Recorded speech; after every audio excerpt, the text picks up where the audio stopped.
സമരമായാലും ആ സമരങ്ങളിലെല്ലാം പങ്കെടുക്കുന്ന സഖാക്കളുടെ കൂട്ടത്തിൽ LIC-യുടെ പ്രവർത്തകന്മാരുണ്ടാവും, മാധ്യമ സഖാവ് അരങ്ങനുണ്ടാവും. ആ രീതിയിലേക്ക് കഴിഞ്ഞ കാലങ്ങളിൽ സംഘടനാ പ്രവർത്തനം നടത്തുന്നതിന് വേണ്ടി കഴിഞ്ഞിട്ടുണ്ട്. അതുപോലെ ഇനിയും ഈ രംഗത്ത് നിന്ന് വിരമിച്ചാലും നേരത്തെ സഖാക്കൾ സൂചിപ്പിച്ചതുപോലെ തന്നെ നമ്മളുടെ ഏറ്റവും വലിയ വെല്ലുവിളി നേരിട്ടുകൊണ്ടിരിക്കുന്ന സമയത്ത് തന്നെയാണ് നമ്മൾ ഇപ്പോൾ നിൽക്കുന്നത്. അതുമാത്രമല്ല, കഴിഞ്ഞ കാലങ്ങളിലെല്ലാം സംഘടന പോരാട്ട സമരത്തിലൂടെ നേടിയെടുത്ത അവകാശങ്ങളെല്ലാം തന്നെ ഇല്ലാതാക്കിക്കൊണ്ട്, എന്തിനേറെ പറയുന്നു, സംഘടിക്കാനും സമരം ചെയ്യാനും പോലുമുള്ള അവകാശം ഇല്ലാതാക്കിക്കൊണ്ടുള്ള ഒരു നിയമം പാസാക്കി വെച്ച സാഹചര്യത്തിലാണ് നമ്മളിപ്പോൾ എല്ലാവരും നിൽക്കുന്നത്. അതിനെതിരെയുള്ള ഒരു പോരാട്ടത്തിന്റെ ആരംഭം കുറിച്ചുകൊണ്ട് 12-ാം നടത്തുന്ന സമരമുണ്ട്. ആ സമരത്തിലും ഇനിയുള്ള കാലങ്ങളിലെല്ലാം ഇത്തരം സമരങ്ങളിൽ മുൻപന്തിയിൽ നിൽക്കാൻ കഴിയട്ടെ എന്ന് മാത്രം ആശംസിച്ചുകൊണ്ട് CLP ജില്ലാ കമ്മിറ്റിയുടെ പേരിൽ എല്ലാവിധ അഭിനന്ദനങ്ങളും അഭിവാദ്യങ്ങളും അർപ്പിച്ചുകൊണ്ട് നിർത്തുന്നു. പൊതുമേഖലാ സ്ഥാപനങ്ങളെ നിലനിൽപ്പുമായി ബന്ധപ്പെട്ട പ്രശ്നത്തിൽ നമ്മൾ ഇടതുപക്ഷ പ്രസ്ഥാനങ്ങളും യൂണിയൻ പ്രസ്ഥാനങ്ങളെല്ലാം ബലമായി വർത്തമാനം പറയുന്നത് നമുക്കെന്തെങ്കിലും സമ്പാദിക്കാതല്ല.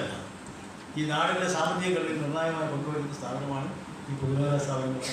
നമ്മൾ പരക്കെ അത് LIC ആയി തീർക്കില്ല, ബാങ്കായി തീർക്കില്ല, അതുപോലെ തന്നെ ഇരുമ്പുരുക്ക് വ്യവസായം തീർക്കില്ല, ഈ പറഞ്ഞ വൈദ്യുതി മേഖലയിൽ തീർക്കില്ല, ട്രാൻസ്പോർട്ടായി തീർക്കില്ല. എല്ലാ വ്യവസായവും നമ്മുടെ രാജ്യത്തിൻ്റെയും ജനങ്ങളെയും നിലനിൽപ്പുമായി ബന്ധപ്പെട്ട പ്രശ്നമാണ്. അതുകൊണ്ടാണ് തലക്കരുത് നമ്മൾ ആവശ്യപ്പെടുന്നത്. നമ്മുടെ രാജ്യത്തെ ഗവൺമെൻറ് സംബന്ധിച്ചൊന്നും പ്രശ്നമല്ല. BJP ഗവൺമെൻറ് സംബന്ധിച്ച് അവർ തീരുമാനിച്ച കാര്യങ്ങൾ നടപ്പാക്കും. ഭൂരിപക്ഷവുമില്ല, കേവല ഭൂരിപക്ഷമില്ല, കൂട്ടുകക്ഷി ഗവൺമെൻറ്റാണ്. ഇന്ത്യൻ പാർലമെൻറ്റിനകത്ത് നിയമം കൊണ്ടുവന്ന് പാസ്സാക്കാൻ ഒരു മടിയില്ല. എല്ലാ നിയമങ്ങളും വളരെ എന്തായാലും പറയുക, ആവശ്യമെങ്കിൽ MP-മാരെ കൂടുതൽ ശബ്ദമുണ്ടാക്കുന്ന MP-മാരെ സസ്പെൻഡ് ചെയ്ത് പുറത്തെടുക്കും. അങ്ങനെയാണ് രാജ്യത്തെ തൊഴിൽ കോഡ് ലേബർ കോഡ് പാസ്സാക്കി എടുക്കുന്നത്. ലേബർ കോഡാണ് ഒന്നാമത്തെ മുദ്രാവാക്യം ഈ പണിമുടക്കിൽ. ലേബർ കോഡ് പാസ്സാക്കിയത് ഇന്ത്യൻ പാർലമെൻറ്റിനകത്തെ സഹോദരൻ ഉൾപ്പെടെ MP-മാരെ സസ്പെൻഡ് ചെയ്ത് പുറത്തെടുക്കുകയാണ്. കോവിഡ് കാലത്ത് 2019 BG കോഡ് പാസ്സാക്കി. ആ നിയമം BJP ആവശ്യം ഉണ്ടായിരുന്നില്ല. നിങ്ങൾ തെറ്റിദ്ധരിക്കുന്നു. നമ്മുടെ രാജ്യത്തെ സഹപോലീസുകാരന്മാരുടെ അവരുടെ സംഘടനയുണ്ട്, മുതലാളിമാർക്ക് എല്ലാവർക്കും സംഘടനയുണ്ട്. ഫിക്കിയുണ്ട്, ചേംബർ ഓഫ് കോമേഴ്സ് ഉണ്ട്, അഖില ലോക സംഘടനയുണ്ട്. അവരുടെ കൃത്യമായി ഗവേഷണ റിസർച്ച് ഡെവലപ്മെൻറ്റ് വിങ്ങുണ്ട്. അവരുടെ റിസർച്ച് നടത്തിക്കൊണ്ടേയിരിക്കുകയാണ്. പഴയതുപോലെയല്ല. തങ്ങളുടെ സമ്പത്ത് എങ്ങനെ വർദ്ധിപ്പിക്കാം, ഏത് രാജ്യത്ത് എവിടെ നിക്ഷേപിച്ചാൽ, ഏത് മേഖല കണ്ടെത്തി എവിടെ നിക്ഷേപിക്കണം, അങ്ങനെ ഗൗരവപൂർവ്വമാണ് റിസർച്ചിൻ്റെ ഭാഗമായിട്ടാണ് ഇന്ത്യ രാജ്യത്തെ കാർഷിക മേഖല വളരെ മെച്ചപ്പെട്ട മേഖലയാണെന്ന് കണ്ടെത്തിയത്. അങ്ങനെയാണ് കാർഷിക നിയമം പരിഷ്കരിച്ച് രാജ്യത്തെ കൃഷിഭൂമി കൈക്കലാക്കാൻ രാജ്യത്തെ പുത്രമലയാളിമാർ, വിദേശ മലയാളിമാർ ശ്രമിച്ചതിൻ്റെ ഭാഗമായിട്ടാണ് നിയമം വന്നത്. അതിനെതിരെയാണ് 1.5 കൊല്ലം കാലം നീണ്ടുന്ന സമരം നടന്നത്. ആ സമരം ഇപ്പോഴും വിജയത്തിലെത്തിയില്ല. ഞാൻ പറഞ്ഞു വന്നത്, ഇവിടെ തൊഴിൽ നിയമം സംഘടിക്കാൻ സമരം ചെയ്യാൻ കൂട്ടായ പരിവേശം 924 ബ്രിട്ടീഷുകാരുടെ വെറുതെ അല്ലായിരുന്നല്ലോ. നിരവധി തൊഴിലാളി സംഘടനകൾ സമരങ്ങളും പ്രക്ഷോഭങ്ങളും നടത്തി ആളുകളെ ഈ പറഞ്ഞ പോലെ രക്തസാക്ഷികളായി മാറി. അതിൻ്റെ ഭാഗമായിട്ടാണ് നമ്മുടെ രാജ്യത്ത് ഈ തൊഴിൽ നിയമം ഉണ്ടായത്. ലോകത്തും 8 മണിക്കൂർ ജോലി, 8 മണിക്കൂർ വിനോദം, 8 മണിക്കൂർ ഉത്സവം. ഞാൻ പറഞ്ഞിട്ടുണ്ട് ചിക്കാഗോ സമരം.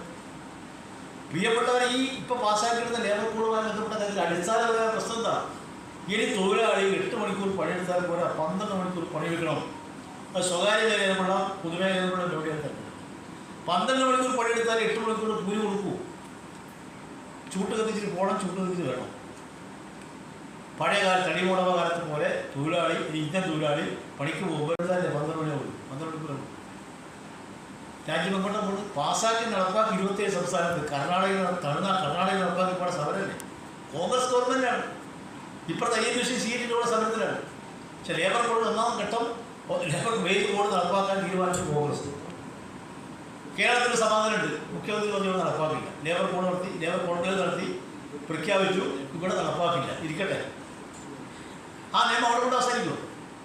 8 മണിക്കൂർ ജോലിയാണ് മാത്രം സംഘടിക്കാൻ സമരം ചെയ്യാൻ, പണിമുടക്കാൻ അവകാശമുള്ളൂ. ഒരു മേഖലയിൽ വ്യവസായ സ്ഥാപനത്തിൽ 50% തൊഴിലാളി ഹിതപരിശോധന നടത്തി വോട്ടിംഗ് രേഖപ്പെടുത്തിയാൽ മാത്രമേ പണിമുടക്കാൻ പാടുള്ളൂ. 14 ദിവസവും നോട്ടീസ് കൊടുക്കുന്നതിന് നിർബന്ധം. ഇരിക്കട്ടെ,